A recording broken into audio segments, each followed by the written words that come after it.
Hello, friends. We are doing kind of a year in review video since we had a big milestone. Yes. Of 1 million hours viewed, which was really cool. It's insane, isn't it? Insane. And we are just over a year of doing this. We started out on Instagram. Right. Instagram was where everyone was. Right. The community was there. At that time, they didn't have IGTV and they didn't have Reels. So if we wanted to share anything of any length, we had to put it here. So it was just like an accident. Right. And it has become a big platform for us. Where a job. Yeah, many of you only know us from YouTube now. So we wanted to do our year in review because it's been going pretty strong for a year. Yes, this has been something that we have focused on as separate and apart from all other platforms for a year, and have been really trying to provide good quality content and improve our abilities for you for a year. So we're going to do a year in review that's going to show you a lot of the videos, and you will see how much better we've gotten over the year. Well, the thing's in the way though. Have to move Christmas decorations.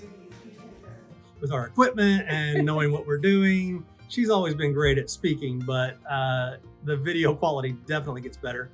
And the editing has gotten better. Everything's makes us laugh when somebody for the first time watches one of the videos that we put up and goes, a year and a half ago or 2 years ago, and wants to be like, your video quality is horrible. And we're like, we know. Yeah, you should turn the video horizontal. Right, yes, we know. That's a good idea. That was filmed for Instagram, and it was a story, and we just threw it up on here. We threw it up on YouTube. So we are going to share all of that with you, beginning with Louise. How this all started. Any story has to begin with Louise, always. Right? So why don't you tell people who Louise is? Because the people here may not know. I know, if you don't know, or if you came later, Louise is not our first rehabilitation by any stretch of the imagination, but it is the home that everyone knew and everyone was afraid to take on because she was in bad shape. She really was famous in her own right. She was a beautiful home in Louisville, Georgia, Gothic Revival, 5,500 square foot, large home, owned by the Georgia Trust, and they were looking for a caretaker that wasn't afraid of a house that had not had a roof on it for 30 years and the foundation was crumbling. And we said, you know what? We're just the fools you're looking for. Louise's poor front porch looks like it's in absolutely awful condition, and most people would think it was a tear down, but not us. We know that underneath this sad little sagging roof is really some pretty firm structure. Just the edges of her rafters need to be repaired, and there's one small spot of leak. But this is a flat rubber and tar roof, so we can patch that spot, shear up those rafters, add some new supports to the edges, and once we get new fascia on there, you'll never know the difference. She's gonna look like brand new. So that's what we did. We bought that house and took on that challenge and immediately gained a nice following of people who were there to watch us succeed and bring this baby back to life. Or I think probably we had equal numbers of people who wanted to see if we would succeed, or many probably who were hoping that we would fail miserably and be like, look, we told you it couldn't be saved. Yeah, who knows? A lot of people loved that house and they envisioned themselves doing the project. But for many people who have not done rehabilitation and preservation before, it was a terrifying project. So that's what sparked the initial enthusiasm, I think, was, hey, I don't feel capable of taking on a project of this size, but I can sort of live vicariously through this process, watching these people do it. And it wasn't just that, it was also the Gothic Revival style is rare. Yes. You don't see it as often. And, you can find a good Victorian, Queen Anne that's falling down all over the place. So I think that was part of it as well. So here is us with our bad video and amazing house. And an amazing house, and where this community came together.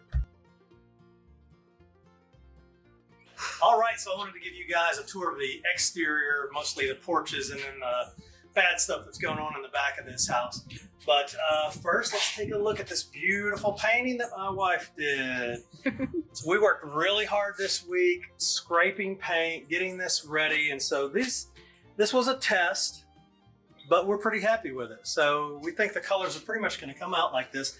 Now, if you can see here, we're going to be doing red on all the interiors of these windows because they were originally this red color, this deep burgundy color.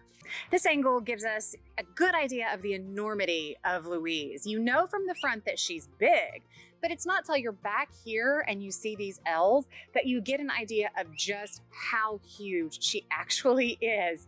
It's a pretty overwhelming project on some days. So welcome back to Louise. We are going to give you a quick run through the inside of the house. We're going to do the first floor in this video. So this is the formal parlor. This is such a beautiful room. To me, it has a little bit of a masculine feel. This is the room where if you called on the littles, you would have come to the front door, your card would have been taken, and then you would have been ushered into this room to await whatever member of the little family you had come to pay a call on. As you know, this is the room where the incredible medallion lay hidden for probably 70 years underneath a drop ceiling. Well, we discovered that half of our seal, so from the hallway over to this part of the house and then back into the breakfast room, the sill running that direction, is completely rotted away. So the stud holding up this wall, and then you can see down here at the bottom, the sill is just gone.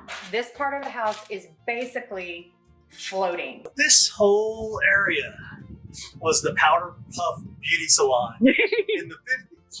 And we got letters and cards from the Powder Puff Beauty Salon. And so we wanted to bring it back to its original instead of leaving the salon here. So we demoed all of that out, which was a lot of work. And there was a bathroom in the back of that we had to demo out as well. What you see in those videos is the fact that we were making incredible headway.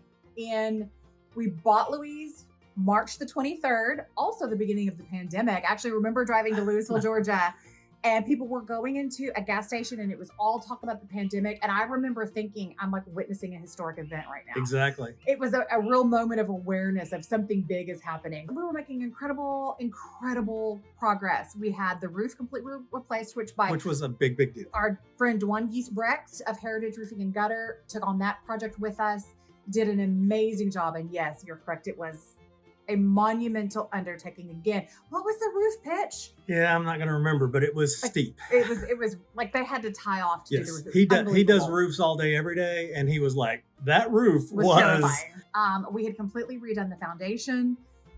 The structural work, all the studs that needed to be replaced had been done. The windows downstairs had all been restored beautifully by our friend Andrew at Saving Old Windows. We were ready to move to cosmetics. We were about to move to plumbing and electrical, which I'm really glad we didn't. So what happened to Louise? We had been working there we would go and spend like a week and then we would come home and spend a week and then we would go. And that had been the case since March. And we came home because it was our 24th wedding anniversary and we wanted to be home for our 24th, had to visit all of our puppies. Our window restoration specialist was still there and he had moved to the upstairs.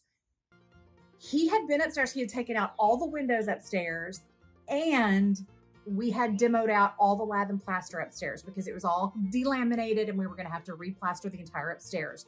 So basically the upstairs was a tinderbox of heart pine. Andrew had been there working. He went to the grocery store to get some food. We were at our favorite hibachi restaurant having our 24th wedding anniversary dinner and Andrew called us and said, Louise is on fire.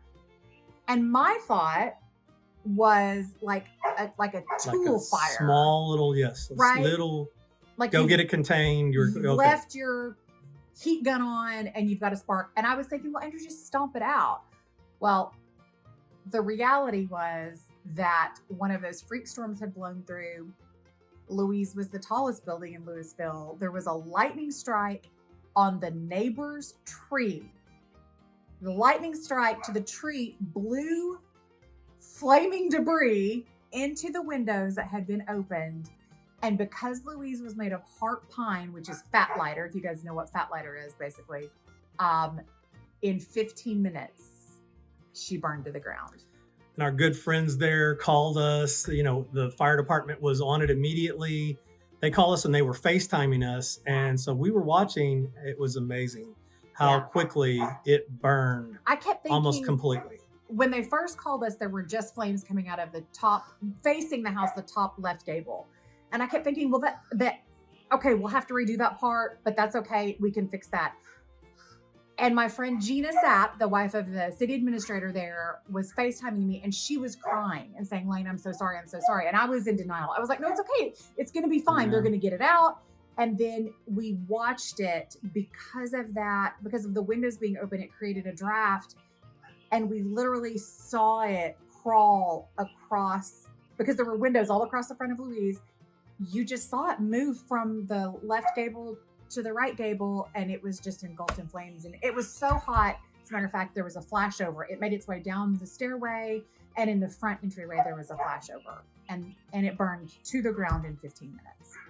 We had this community of people from all around the world, and it was such a positive community that we wanted to find a way to keep this going. Yeah. So we decided to transition from the original, the name of Louise was the Little House. So it was saving the big Little House, and we transitioned to Our Restoration Nation. Our Restoration Nation. I love how you completely forgot that for a second. I did. So we named it Our Restoration Nation, which is what you see now. And so we weren't sure what exactly to do with Our Restoration Nation, other than these are great people. We want to keep this community. How do we get them involved and give them content that they enjoy? I think the first thing that we decided we were going to do was take everybody on the hunt with us for our next project. That was the first thing. We were like, okay, you know what?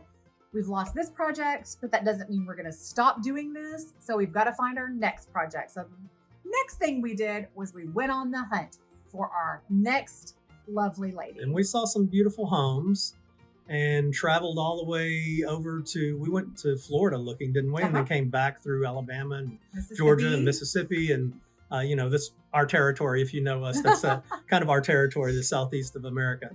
And we keep in mind, most of this is still Instagram. We really are not even doing much YouTube at the time. None. We were actually called from a good friend about a home in Helena, Arkansas. Yes, one of my dear friends, Scott Reed at Saving Old Houses. I call him my dealer because he knows if there is a house that is in real trouble and that nobody else is willing to take on, he can call me and I'm the idiot who'll buy it. So he called us and said, hey, there's a house kind of just up the road from y'all. No more 13-hour drives. I've got one 2.5 hours away. You should go look at it. Lane said, we'll take it. Yeah. And they wouldn't sell it to us. And they were like, y'all really need to come look at it first. We're going to believe me. It's not going to be. It won't matter. And it's going to be in better shape than what we've been working on. Yes. Is there a foundation? It needed a new roof immediately, though. It did. But there weren't any active holes in it. That's true. That was a step. There were not. Way ahead. All right. So we learned the great history of this home. And as you will see from this video, still we're not good at videoing. Very bad. But stumbled onto the great history of this amazing house.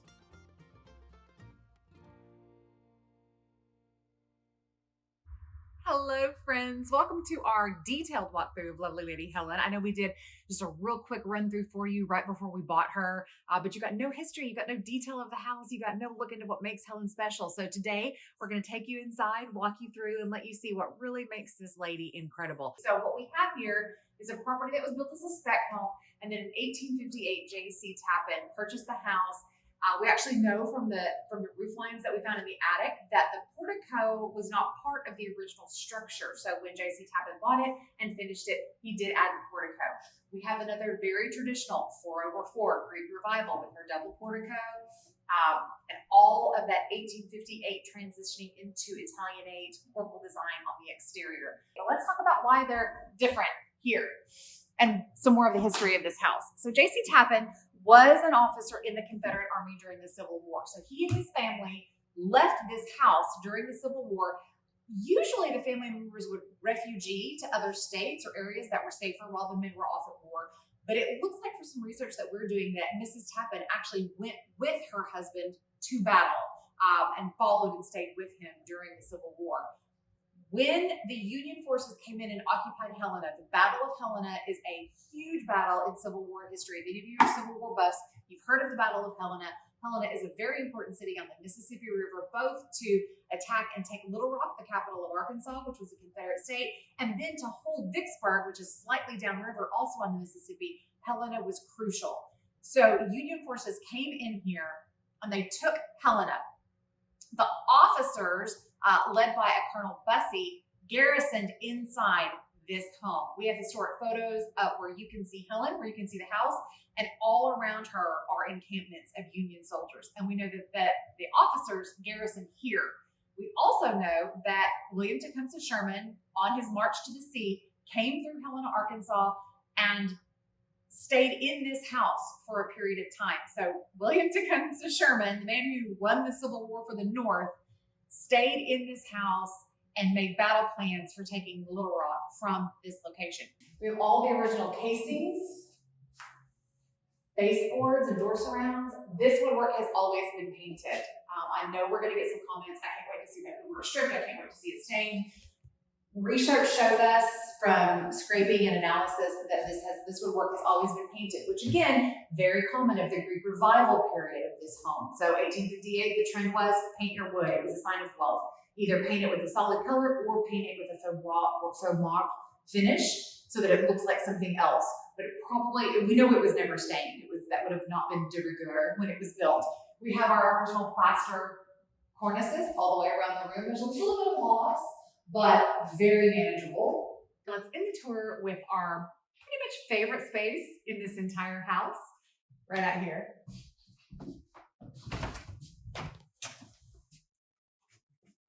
Our second floor portico balcony.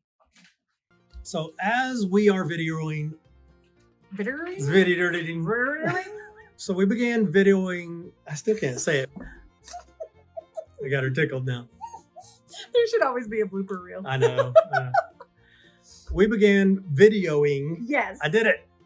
Our own homes and putting those on YouTube. And our friends from the Georgia Trust reached out to us and said they've got this amazing property. Yeah. In what city was that in? Do you remember? Thomasville, Georgia. Thomaston. I think that's right.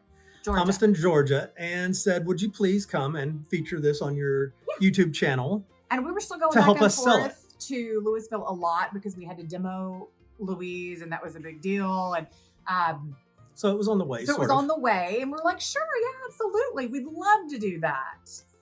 So we went to Thomaston and shot the Dallas Weaver home. We have visitors. What do you think? Get it close. I love it. I love it so much. So come on in. You can see the front hall, but I really kind of want to start in the oldest part of the house. So come with me, I'll show you the oldest part of the house and then how the house evolved over time. That's one of the amazing things about these extraordinarily old properties is they have such an amazing evolution. It's not as though they were built all at one time. It's not like today when we pour our foundation and we build a house and it's done. These homes evolved over time with the family. As the families grew, as the family's wealth grew, we also have a fire detector that has a low battery, so you guys pardon that. The houses evolved and grew as well. So we're in the earliest part of the house, 1820, federal style, one-room construction. And it did really well. People enjoyed the video, even though we still weren't very good at it. We did feature that home, and it eventually sold for the Georgia Trust, which was fantastic. And we said, you know what, we should do this. Yeah, we should show more houses because it did, like you said, it went over really. Our house tours, like the house tour of Helen, the one we bought in Helena, Arkansas, did really, really well. Like for us at that point, before that point, we would be very excited if we got like 3,500 views on a video. We had no idea, right? We had no idea. And the tour of Helen ended up getting like 50 or 60,000 views. And we're like, holy cow. Hey, people really might like want to that. look at these old houses with us. So then we did Thomaston, and it did very well. So then after a week of working in Helen. Yes. And we were exhausted and we were very dirty. Like the day we were going to come back after working, we said, you know what, let's call this realtor and see if we can go see. There's this fantastic Queen Anne here and this amazing prairie style. And they're both within a block. Let's just go quickly video those. And we can show people Helena. We can show them what's around the neighborhood from us. Now, mind you, that morning I had been covered. We were cleaning out a chimney that had been blocked off for probably 70 or 80 years. I had spent the weekend shoveling out. We had opened it up, shoveling out coal dust. If you've ever experienced coal dust, it doesn't come off of you. It doesn't come out of you. I was filthy from head to toe, and I had no clean clothes. There's one store in town. Kevin went. I could not go because I had no clothes. Right. So I go to buy her clothes for the video. And just clothes to wear home, basically. I was like, let's just get something I can put on to wear home. We trash bagged up our filthy clothes. Some of those went in the trash can. They were so bad. And so that's what I had on for the video. It was just this like... For both videos too, which is, we released them like 2 weeks apart. We didn't even think about the same clothes and caught a lot of flack from people going, oh, you're in such a beaueful house. Why are you wearing that? So trashy. Why didn't you care about how you look? Why didn't you? Okay, well. First of all, it's not a costume drama ever. It's not about me. It's about the house. We're talking about the house. But yes, caught so much flack over how I looked. But we catch flack over how I look a lot. But people like to talk about that. Really appreciated seeing those amazing houses. And that Queen Anne is the first one that we got that went over 100,000 views. Yeah. Welcome, friends, to a very special edition of Preservation Travels with Lane and Kevin. Today's special edition is Won't You Be Our Neighbor? We are here in Helena, Arkansas. We're just 2 blocks away from where Helen stands. And we are here to show you what is probably one of the most exuberant Queen Anne homes we've had the opportunity to tour. And it's for sale. Here we have, again, just the height of Queen Anne quixotic design. It's absolutely splendid and its original details are all here. Then we have this exquisite hardwood mantle. The detail on this is unbelievable, and the care that's been put into its restoration and preservation is top of the line. You rarely see historic woods that are this beautiful. This piece has obviously never been painted, or if it was painted at some point, the current owners of the property restored it to its original pristine condition. It has its original beveled mirrors. There are 4 of those. Griffins carved here. You have these look like possibly cherry blossoms in the spindle work, and then all of your original acorn and acorn leaf tiles. We're back in Helena, Arkansas, and today we're going to take you on a tour of what I think may be the finest specimen of intact architecture I've ever had the privilege of seeing. Behind me, you will see a prairie-style home built in 1911. But the pièce de résistance, are you ready? Look at this inglenook. Never in my life, in all of my tours of all of the homes, have I seen a space like this intact, this original. This is rookwood tile work on this inglenook. Look at the beautiful, I mean, it's exquisite, absolutely exquisite. But let's go over here and take a look at this incredible thing. We have an original 1911 unaltered bathroom. Your original unglazed hex tiles on the floor, your Mae West style sink, cast iron tub with original shower surround, original toilet, original beveled glass on this large walk-in closet, even down to original, slightly Art Nouveau inspired cup and toothbrush holder. That made us realize, oh hey, people really like this. People really like to see old houses. We do too, so it made perfect sense. So we started featuring houses as a part of those were what we also did. our first videos where we had microphones. Did we have microphones? We got microphones for those first videos because we had purchased they didn't work them. worth the flip. They didn't work worth the flip, but we had purchased them because we were filming restoration videos in Helen and we were doing some audio for those. So we went to film the houses and we were like, hey, we should put the microphones on. Oh, that's right. The Dallas Weaver, we didn't have a microphone. No, it was just sure didn't. all on the phone. Yeah. So we have stepped up our game. Yes. And so now we do beautiful homes all around the country. No, we don't. Well, we do beautiful homes all around Southeast. Yes. And feature those for you guys. And they have done very well. Some of them very, very well. Yeah, so let's talk. I want to talk about our favorite videos What's your favorite video that we've done? My favorite video? Man, I don't know. I'm going to have to think about this. What's your favorite house that we've done? Well, I love the tour of our house. Well, duh. So This home was being sold as a teardown when we purchased it 10 years ago. It was priced at its land value, and the house itself had basically been condemned. But we're big believers that there's no such thing as a teardown. So we looked at this 1909, originally folk Victorian beauty that in 1925 had been loaded up on logs and attached to a mule team and moved to this spot and remodeled as a craftsman, and thought, we can save that house.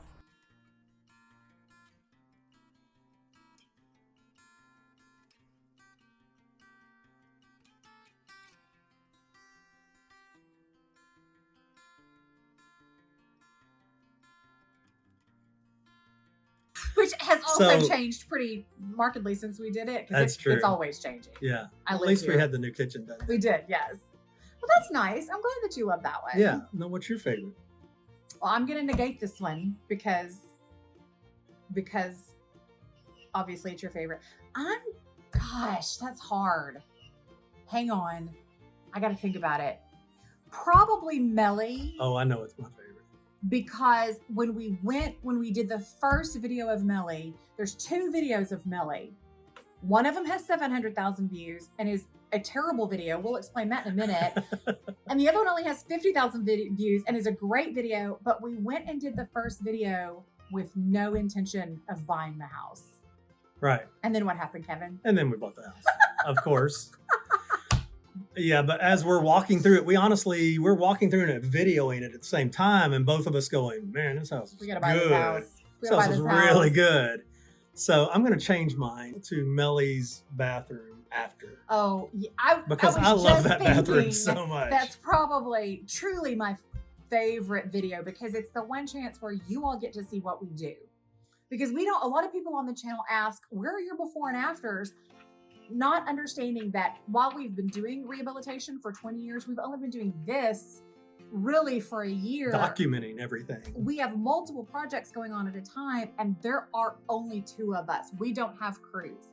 So the work that gets done by us. So it is real time, real life, real world rehabilitation, preservation work. And you're not going to see a before and after like that. So yeah, I'm with you. But the bathroom is completely finished and it is beautiful. So that's a very good, satisfying. Yeah, and it came out exactly like it looked in my brain.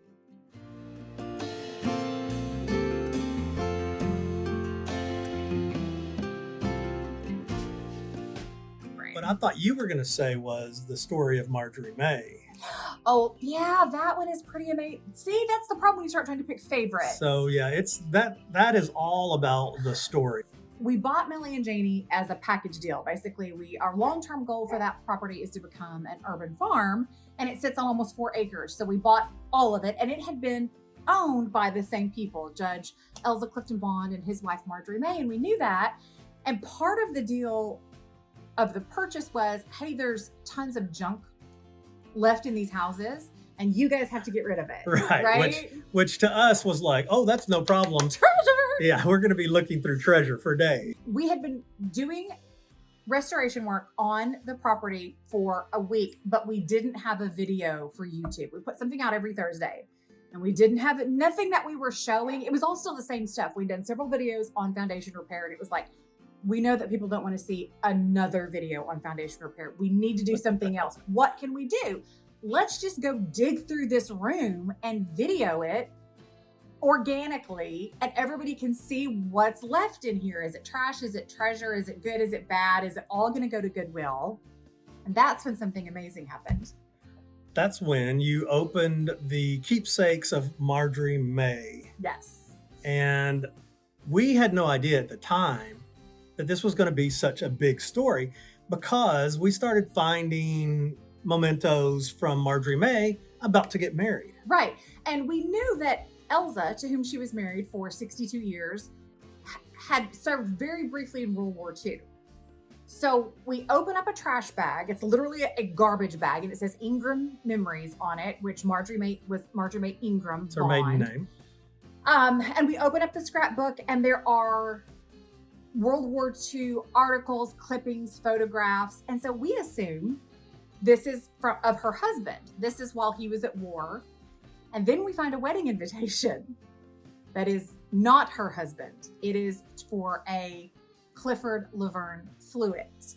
And we go through the scrapbook page by page, and I'm sitting there reading these articles and looking at these documents while Kevin is filming me for the first time. And we realize that Marjorie May had a fiance that she had dated for a very long time, who was a naval pilot in World War II, who was lost in action 2 weeks before the end of World War II. So he was lost in action July the 15th, 1945. And then 6 weeks before their September the 1st wedding date of 1945. And she waited 7 years before she married. And we found that in those trash bags after a week of hard work, sweaty, dirty, gross, just again, organically digging through. And we got to share that moment with you.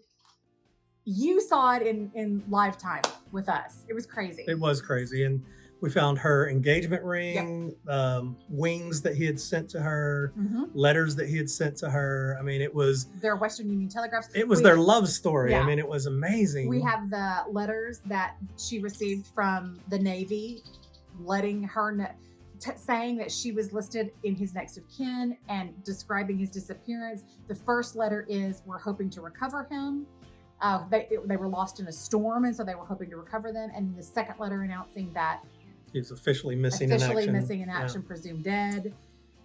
I'm getting chills still. I know. It's such a heartbreaking story. And so this story, after we put it out, I guess that's where it was seen, right? Was it on? No, so we you did put the it on video TikTok. here, and the video here did fairly well, but I made a very condensed version of it, a minute long for TikTok, and it got, I think right now it has like 1.6 million views. It went viral. Crazy viral. And was seen by news sources around the world. And so we've been interviewed. Newsweek. She was in Newsweek. She was in big deal. A huge story in the UK. We've been on television about Marjorie May and Clifford. So it that was all of these houses are filled with incredible history. All of them. But that was the first story I think we've discovered that we had no clue about. We had no idea before we bought the house that we were going to find this. And they did not have any children, and they were both only children. So there was no one who would have known these stories, and there was no one to whom these mementos would have meant anything. But they mean a lot to us. A lot to a lot of people, obviously. Obviously. We have gotten much better. And I'd say our next big invitation was to Natchez, Mississippi. Yes. And the good people in the Historic Natchez Foundation. Carter Our good Burns, friends. Carter Burns, Mimi Matthews. I think it's Matthews. I hope it's Matthews. Oh, no. Mimi and Carter. Basically, said, hey, we like what you're doing. We're all about historic preservation in Natchez, Mississippi. They are what they do there. And if you've never been there, you must go immediately. If you love old homes, because they're just everywhere. Many great houses to tour. But they invited us to Natchez. Well, they invited us to come buy a house. They literally, basically, you should really buy one here. Carter reached out to me. Well, and he started reaching out to me really he had that one specific house. Just after Louise burned, and was like, hey, if you get to the point where you want to do this again, they had two. Remember that they really wanted somebody to come in and do. Yeah. Problem is that the owners of neither one of those two are willing to part with them. Even with us sweet talking them and Carter and Mimi sweet talking them. Very common. If you're in this world at all, there's somebody that's holding on to that house that loves it. Yep. And doesn't want to give it up, even though it needs work. They're not going to do anything to it. They're not going to maintain it, but they're not going to sell it. That is part of our reality. Yes. So they invited us to come to Natchez, Mississippi. And while we were there, we thought, you know what, let's highlight a couple of the fantastic homes that are for sale here. Yeah. One of those was Brandon Hall. Controversial. It's a plantation that was built just before the Civil War. Right before the Civil War. Enslaved people were actually there on the property. And we talk about the fact that there were enslaved people there. I'm going to just I'm going to tell you, everybody this right now. We openly acknowledge, first of all, we live in the South. We are Southerners. Everybody in the South knows that slavery was an abomination. You don't have to tell us again. We openly acknowledge it. We acknowledge it in the videos. We talk about it. We're not going to harp on it because you don't harp on the fact that the sky is blue. You may acknowledge it, but it's obvious and it's universally acknowledged. Same thing with the enslavement of people. It's an abomination against God and man. It's horrific, but we're not going to stand and lecture on it. When we're an architectural history channel, we are there to look at the architectural history and how our built environments evolve over time. And so we will, yes, acknowledge the architect, we'll acknowledge the people who built it, but we're not giving you a lot of history of the actual owners of the home. The Brandon Hall video, we actually tell a story of redemption from an enslaved person, which is a fantastic story. And we wanted to tell that story because it's documented. We know it. We can give names. We can give places. It's difficult. I think it's a disservice to anyone to tell fictionalized stories of events. We want to tell stories of real people with real names who lived in real places. So if we don't have that, we're not going to discuss it. Actually, we went and toured a home that's owned by the National Park Service, and they were very quick to talk about enslavement and to condemn slavery, obviously, and to mention that they knew the names of 22 enslaved people who had worked at that property, but they never told me their names. And I was so mad by the time I was done with that tour because she kept talking about these 22 people that they knew of, whose names were mentioned in letters, but she never told me their names. Right. And that to me humanizes people. Tell me their name. That's usually the problem we have. There's a lot of information on the owners of the homes, but rarely do you get any information on the enslaved people or, even if they had a large part in building the structure. We don't get that. Which we would love to tell the story's not there. Right. We don't know the names. We don't know the stories. We typically don't go into, we will tell you the name of the people who built the home, who they were related to, and around the year that it was built. But we also don't go into a lot of the actual familial history of the people who built the house. We don't belabor that either because we're there to talk about the architecture. And that is something that is valuable and is also universal. These architectural trends, I think there's a great misconception that Greek Revival style homes are synonymous with plantation life, and they're absolutely not. You can find as many Greek Revival homes in New York State, probably more in New York State than you can find in Mississippi, because it was a globally popular building style during that time. So we work very hard to try to educate people on separating the socio-political climate of the time from the actual architectural elements in a specific home. Because that's when we start blaming structures for history, that can get very muddy. We had never, ever, because of the way that the channel started, we showed our restoration work on Instagram. We didn't share it on YouTube. We shared it on Instagram. That's where the following was. That's where the community was. And YouTube was kind of this ancillary thing where, like I said, we put videos that were too long for Instagram. But when we got Melly, I made an offhanded remark in one of the videos about, you guys mentioned you wanted to see us do some work, so maybe we'll show some work. And then what happened? Well, we still get messages almost daily. Yes, we want to see you do the work. Okay, we're doing that now. So if you haven't caught up, we began a series. Basically, it's a TV show, more or less, called Restoring Our Victorian. And we began with Melly and Janie, kind of both in our first series of Restoring Our Victorian. Right. And we did, 13 or 14 episodes of Restoring Our Victorian between those two houses, culminating in the finished bathroom of Melly, which we absolutely love.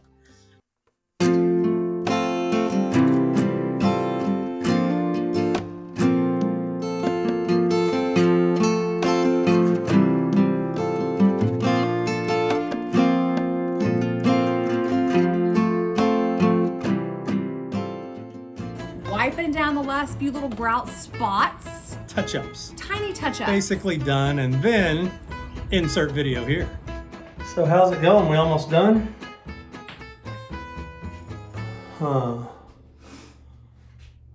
So it's abstract. That's what happens when you're touching up the paint on the ceiling and you fall off the bathtub with the paint can. Appropriate bathroom makeover.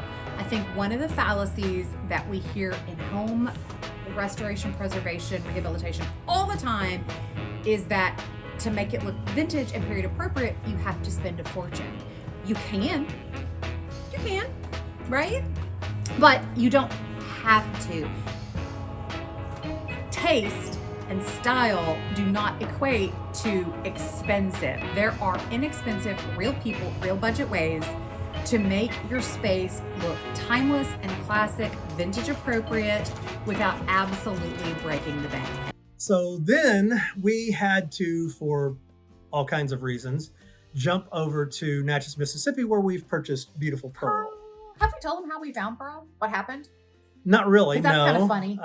No, go ahead, tell them. We went to Natchez just to video some homes for you, for the channel. We were at Brandon Hall, and the realtor who had Brandon Hall said, hey, if you guys are looking for another project, and we both immediately went, nope, no, we are We have plenty, thank rich, you. time poor. We have Helen, we have Janie, we have Melly, we do not need any more projects. And she said, well, there's this one little house on this one little street that may be available. Drive by and tell me what you think. And what'd you say? Well, if it's on... Well, no, so she told us the street it was on, and I did not recognize the street name. Oh, you didn't? Okay, No, you so didn't we know the name of the said, street. All right. We were on our way out of town. Remember, we were like, the last day we were there, we were like, let's just drive down the street and see. We find the street, and what street is it, Kevin? It's Lane's favorite street in town, Linton Avenue. 25 years ago, probably, we took our first vacation to Natchez, Mississippi, and I said to Kevin, someday I will own a home on this street. Not only was it on Linton Avenue, it was like one of the small, cute, beautiful houses right in the most beautiful area. And we took a picture of like 3 houses on the street And sent them to the realtor. And we're like, if it's one of these 3, let's talk. We had our favorite one, and we were like, if it's this one, we're buying it. And then we both said, it can't be that one, though. It can't be that one. What happened, Kevin? Turns out, yes, it was. Wasn't for sale. Nope. She had just knew the owner, hadn't been lived in how long? 12 years. Hadn't been lived in 12 years. We And love a good abandoned she said, house. well, let me reach out to him and see if he's interested in selling it, which I'm sure she had done 1,000 times From before. what I understand, this had been an ongoing, will you sell it? No, I won't conversation for 12 years. Right. And I don't know. I like to think that she said it will be in very good hands. These people know what they're doing. They're going to bring this house back to glory. And he said, okay. That's what I like to think. Another judge, too, by the way. We only buy houses from judges, apparently. So if you're a judge and you have a home, no, not really. We don't need it anymore. So we bought Pearl, and it became high on our list of what we needed to get done next. So we are fixing Pearl up because... Let's tell them why she's getting done next. Well, we are going to fix her up and sell her to a lovely family to give us enough money to fuel this insane endeavor that we... Because we don't have plans to sell Helen and Melly. We plan to keep Helen as a historic tour home. Her history is so important. We want to keep her as a historic tour home, maybe a bed and breakfast. And then Melly's going to turn into the urban farm. So those two will not... That's the plan. That's the plan. That's the plan. Those are long-term plans. Yes. They're not going to happen in the next 10 minutes. But those are the plans. And so the money's got to come from somewhere. And we are not wealthy people. So we have started restoring our Victorian Pearl, season 2. Started out by removing the windows from their interior sash. Got all the original glass out safely. I'm now stripping all that latex paint off. I'll be doing some gluing repairs, some Abertron wood epoxy repairs. Then I'll prime them, give them a good prime coat. I'll go ahead and paint my interior. Can't paint my exterior yet. That's got to wait a few weeks. I'll paint my interior sash, rail style and mutton. Then I'll bed my glass, glaze my glass, put my little points in, and we'll have to let that sit for about 2 weeks before we can come back and do our exterior coat of paint. So I'm 1 sash in on an entire house worth of windows, but it'll be worth it in the end.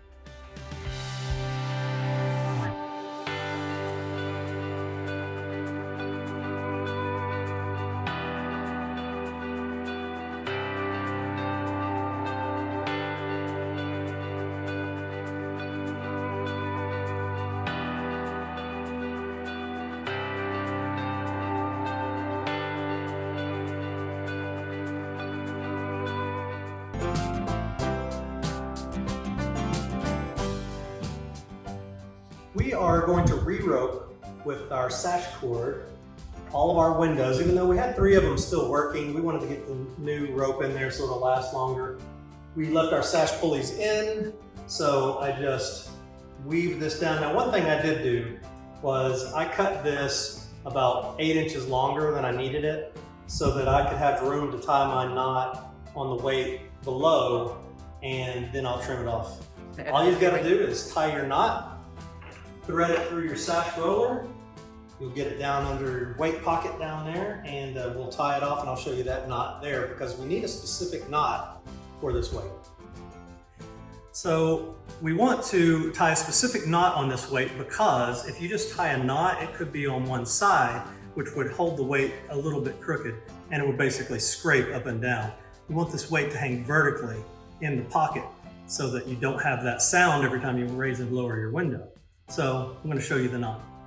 After you run your sash cord through your weight, you create a little rabbit hole. The rabbit goes over the weight, through the hole, around the tree, and back through the hole to give you a knot that looks like this. Is it really season 2? Or Sort is it of. just kind of like a That's a diversion. We're just gonna Diverge onto we Pearl. jump tracks. Well, we started with episode 1, so I guess it is season 2. Okay. All right. So we have 2 restoration series for you to watch, and we will go back and forth between those. As soon as we finish Pearl, we'll be back in Melly working on her some more and working in Helen. So there will be constant restoration work being done. But because we have real jobs and we have to do something to fund this awesome work, we don't do it every day. No, we are doing it more than we were doing some of the others because we would go there for a month at a time. Yeah. But so that is why you get house tours mixed in, because we want to make sure you get a video every Thursday, but they're not always going to be restoration videos. So it's a good mix. Yeah. I think people seem to like it. Yeah. We have a little bit of travel mixed in. What are some Yeah. places we've gone and shown the good people some awesome Well, cities? one of the ones that I love so much is in Augusta, Georgia. Oh, yes. Our first $1 million listing in this house, y'all. Oh my goodness. It's sold now. It's sold. Hopefully somebody is going to bring that thing back to glory. But the grounds, Oh, the house, love that house. screamed Great Gatsby to me, didn't it to you? Like Yes. 1920s opulence that just, before And we there were was an income tax. Kind of learning what we were doing there. Not as good as we are now, but the video quality was getting a little bit better. That's the first time that we split really what we shot did. B-roll. Yeah. Oh, and then we probably need to mention the Oh. drone, which is my favorite thing in the Kevin's world. baby. Bought a drone so that we get great coverage of these houses. We use the drone for Brandon Hall, Yes. and wrecked it only once. Only one time. We just got the drone back from the hospital. The hospital. The Shields townhouse killed the drone. Yes. Not on purpose. So It was that's an why there's accident. only 2 shots of drone in the Shields townhouse video, and then it died. But we took you to Miami with us. It's Miami. We've been to, where else have we been? Charleston, yes. And that video did very well, Yeah, which I was people surprised by. But loved our Charleston. Oh, It was kind of an overview of some of the amazing things you can do and see in Charleston. We need to go to Savannah really bad. Oh, if I could live anywhere in the United States. You guys want us it to would go to be Savannah? Georgia. I'm gonna leave a little link at the bottom. Send us money to go to Savannah. No, not really, but we do want to go to Savannah. Yes. Again, we've been several times, but we And need to New go. Orleans, I really want to go to Yes. New Orleans and show some of the fantastic homes there. Yep. We need to wait till after hurricane season for New Orleans, so you never know Yes, what's going to that's happen. true. So that's kind of what the past, what's happening now, and what's going to happen in the future of our Restoration Nation. We really appreciate you guys being a part of it. We feel like this is a community. We hope that you do too. We love being here. We love doing this for you. It is It's difficult. hard. It's hard, y'all. hard. It is not. The 2 people you see sitting here are the 2 people that work on this. So And Michael, we have Oh yes, we have I'm an sorry. editor. We do have an editor. The early videos we edited, but my brother-in-law is an incredible editor, and he edits most of the videos now. So there's 3 of us. that do all of this. So if you leave a comment, we see it and answer it. Yeah. If you like a video, if you, I don't know, it's all us, and it is hard So be nice. to do. People like to talk about That's okay. the way I look. Yeah. Well. I Isn't she know beautiful? these are not bruises. These are old lady bags. Somebody last week was worried that the house had punched me in the face, or maybe you punched me in the face. But no, if I wear a hat, I'm gonna have shadows under it. No, our new puppy might. punch you Yes. in the Well, face. Mellie's tried to kill me twice, but so far That's true. Pearl has not tried to injure me. No, one Pearl time. has been very nice to us so Yes. far. So that's what we got in store for you. More of that. Hope you enjoyed this trip down memory lane for some of you, or a brand new Synopsis on what the heck is going on what the here. heck is going on. And stick with us. We're going to give you more great content. Bye.